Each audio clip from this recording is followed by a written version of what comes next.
Chapter 20. I don't think I can take much more of this, Fedir whimpered, laying his body onto the soft grass. I'm sorry, Fedir. I promise to get better at using this spell. Did the queen mention anything about how long? Because I'm starting to get sick of it as well, Isamu added. Hotaru's gentle worry sparks into a fire as she snaps at her brother. You have no right to complain.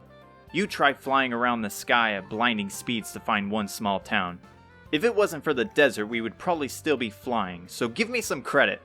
A rustle from the nearby forest emerges along with a familiar voice. You guys really need to keep your voices down. If I can hear it from so far away, then monsters can as well. Thank the goddess you're back, Aziza. Did you find the cave? Whilst Hotaru has been aiding Fedir and taking rude comments from her brother, Aziza went straight to work, looking for the cave Nordi lives in. Thankfully, the few people out in the morning streets of Asham knew of Nordi, as he enjoys a bit of nightlife once in a while.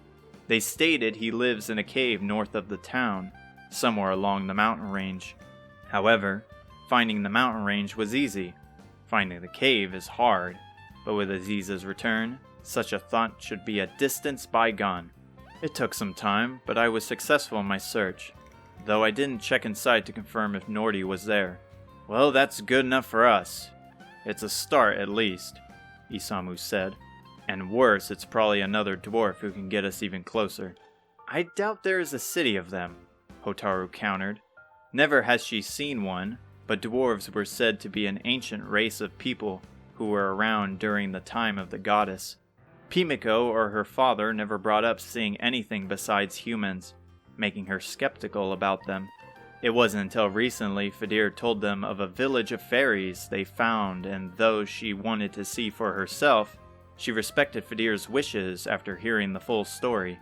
And of course, the people of Asham have seen and vouched for Nordi as well. What about Fedir? Is he feeling any better? Aziza chimed. Isamu grabs him from the floor and carries him on his back. He will be fine, right? Fedir, with his eyes closed, barely manages to stick his thumb out as a response. Well, it isn't far, so stay close, she orders as she leads the charge into the forest depths. As they pass the thick trees with massive leaves, partially blocking the sun, they reach a deep slope. Its jagged and uneven ground makes it impossible to scale. It appears to climb above the cloudy sky. Aziza keeps her wits high as she remains on the flat forest, following up along its border, staring deeply at the flattened grass. Not before long, a small hole presents itself in the slope. Its size is more fitting for small animals like a raccoon. Isamu looks at the hole in confusion. You're certain that is the way? That looks more like an animal's nest. I thought the same as well. However, from what we know of Nordi, he is a dwarf, so a hole of this size isn't too far-fetched. Plus, I haven't found another opening that was facing east besides this one, and was deep in the base of the mountain. That makes sense, I guess, he pondered as he haphazardly stuck his arm in. But how do we get in? You two probably fit no problem. Maybe Nordi has another way in. Aziza and I will check it out then. You stay here with Fedir.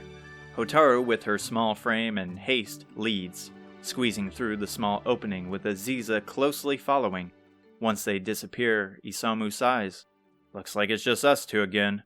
Great, Fedir muttered, and Hotaru couldn't help but sigh at their banter.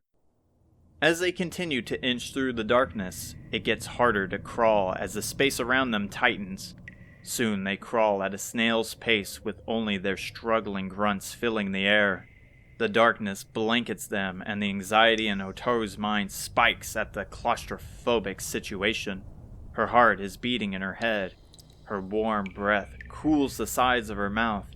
The air thins and it gets harder to breathe. She swears a distorted sound is echoing forward. Suddenly an unclear sound resounds from further in, as if it was responding. Slowly it grows clear, becoming human-like. It's a cheery voice that is singing a jolly tune. The lyrics are hard to tell as the deep voice sings with such loud vigor and passion.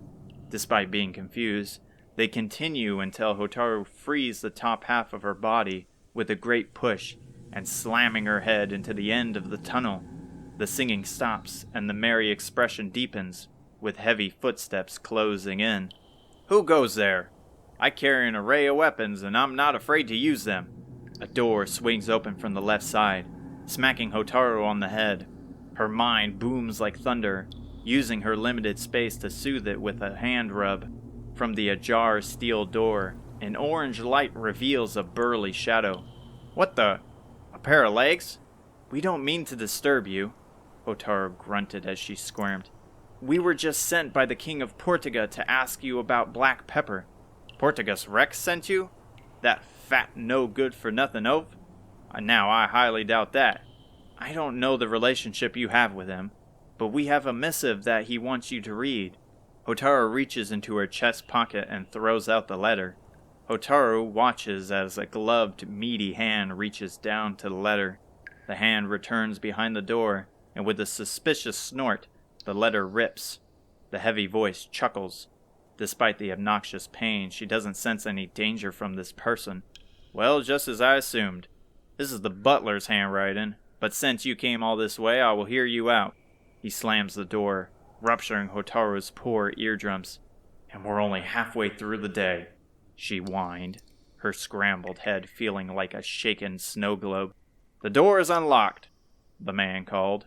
Hotaru holds her head with one hand as she gets out, while using the other to help Aziza. Carefully, they crack open the heavy door and slide in between its slit.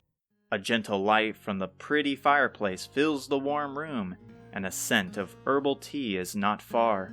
Though the cozy room is open, there are two sections. One is like a kitchen with a small dining table with a stove, where a boiling tea kettle sits. Last is a bedroom with a child-sized bed with a bookshelf full of dusty books, as well as dozens of tools and weapons lying along the fancy carpet. The tea kettle rings, and as they look over, a short-statured man as tall as the stove, wearing miner's clothes with a long brown beard, removes it from the heat. Other than the pickaxe on his belt, on his back is a two-handed sword that is nearly as large as him. He pours the steaming tea into 3 cups on a tray and brings it over to the dining table. "It's been a while since I had guests over, so please excuse me for the mess." They sit down, accepting his kind offer, and drink the aromatic tea. "Is it fair to assume you are Nordi?" Aziza asks, while Hotaru indulges in her drink in hopes it will soothe her pain. "That's right. The one and only." "So then you can help us with the black pepper then?" "Straight to business then, aren't we?" "Well, the answer to your question is partially. I don't have the stuff, but I know where you can get it. It wasn't the first time they asked me either." "From what you said, you seem to have a close bond with the kingdom. Yet you called the king a fat oaf?" "That's right, and I ain't taking it back. You can tell him I said that personally. I used to be their #1 supplier of the stuff, but of course that was when the queen led. She was kind and understanding, always treating people like close family. She could ask you to go to the depths of the underworld, and it would be hard to say no. After she passed, and with that king in her place, I isolated myself from them. But guessing why you're here, something is stopping them from retrieving it any other way. The monsters have been returning to the land as well as the sea, so we were told to find you. That would explain all the ruckus I hear at night, and the moaning from town. Anyway, back to the black pepper. To the east of here isn't much except farmland. However, what you are looking for is a town called Baharada. Most of the stores sell in large quantities for shipment." "Baharada?" Hotaru shouted. "What's your problem, kid?" Nordi scolded. "You nearly gave me a heart attack." "You nearly gave me a ruptured skull." "That's where Robin Hood has escaped to," Hotaru said, ignoring the thoughts from releasing. "I remember Isamu mentioned that. You think they are planning to do something to the town?" Aziza asked, gently setting her cup. "I don't know, but we can't wait around until then." Hotaru sets her cup down and looks to Nordi. "Thank you for the tea, but we have to hurry. Do you know a way to the other side?" He stands up with a smirk and a fist bump to his chest. "Of course I do. Just give me a moment." He leaves the table and steps over to the fireplace. He presses his boot onto a floor tile near the fire. In an instant, the flames extinguish, flips over, and reveals another tunnel. Thankfully, this one is much larger than the entrance. Just follow it all the way down to the end and you will be out in no time. Thank you for the help, Nordy, Hotaru said as she gazed into the pitch-black pathway. As she thought the man was kind. The tea was also refreshing, but the thought of Baharada being in danger made her uneasy. Their next encounter with Robin Hood is closer than she thought. She may have all her friends by her side, but will it be enough? Part of her wants to heed Pimiko's warning, but she can't stand idly by as a town of innocent people suffer. Slow down, Hotaru. We can't just leave Isamu and Fedir behind. She stops, lifting her head back up with a nervous grin. I was just checking our next destination. If your friends are where you came from, I can help there as well, Nordy added as he marched over to his front door. As he opens the door to stare at the tiny burrow, he rolls up his dirty sleeves and grins. He slams his fist into the wall above with a devastating punch. The cave quakes, and the dirt tumbles onto the floor like snow. A crack echoes within the cave and soon reveals itself before him. He strikes the weakened wall again, and it breaks apart as if an explosion went off. He wipes his hands against his shirt, and as the dust settles, a glimmer of light reaches them from the outside. Hotaru gawks at the open path for a brief moment before turning back to Nordy. Why even carry a pickaxe if you can do that? It's a good luck charm. When you have a rock slide covering your front door every so often, you naturally get better at demolition. What was that? A startled voice at the end shouted. Hotaru regains her focus, shouting back, Isamu, we need to hurry. Did you do this? I will explain everything soon. Just come on already.